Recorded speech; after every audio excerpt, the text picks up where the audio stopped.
Thank you very much. You care if I pray? So you recommend his food, right? Yes, sir. You care if I pray? No, not at all. Yes, go ahead. Go ahead. Lord, I pray, Lord, in the name of Jesus, as you bring Donald Trump, I pray, God, that you just help him in this presidency. Jedediah, the dude drips charisma. I don't know if you've chosen a side. I haven't. I want him and DeSantis and all of them to fight. But handicap this 2024 primary for me. Is it all Trump? Is it Heavy D have a shot? Is there one of these third teamers I'm not picturing right now?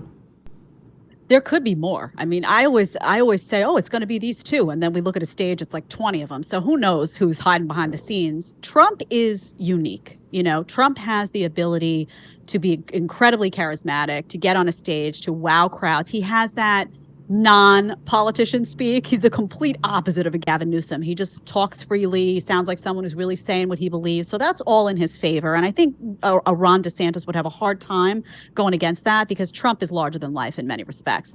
Trump's biggest problem is going to be that this vaccine stuff, truthfully, in my view. I think he feels that's part of his legacy.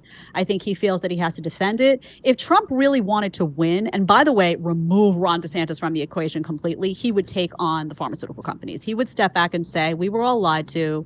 We were sold something that wasn't true. A lot of people made a lot of money off of it. So that's how I felt then, and this is how I feel now. And he would be willing to take on the establishment. Part of taking on the establishment is taking on the connection between big government and big pharma. That's just a reality. So if he decides that he's willing to be that person, that truly anti-establishment figure, and go into turf that no other politician is really willing to go in, I think he seals the deal. Absolutely, the base will, and those outside the base will run for him. You already see, by the way, Ron DeSantis coming in and taking on pharma. So I think that's going to be a problem for Trump. If he feels that he needs to uphold everything that happened in the last 2 years because it was part of his legacy, particularly with respect to the Pfizers, the Modernas, and all that, I think it's going to be a big problem for him. And by the way, let me just add, he has terrible people advising him.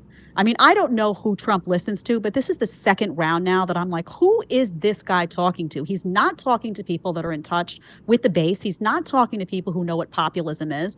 He sounds like are these Bush aides that are just advising him? Who are these play it safe Republicans that are in his ear? He needs to get them out of his ear. Those should be, you talk about you're fired, he should start there. Support the First TV today and get instant access to exclusive specials like Who is Ron DeSantis, the history of FBI scandals, and America's worst presidents. Visit thefirsttv.com/support or download the First TV app to become a supporter and start watching today.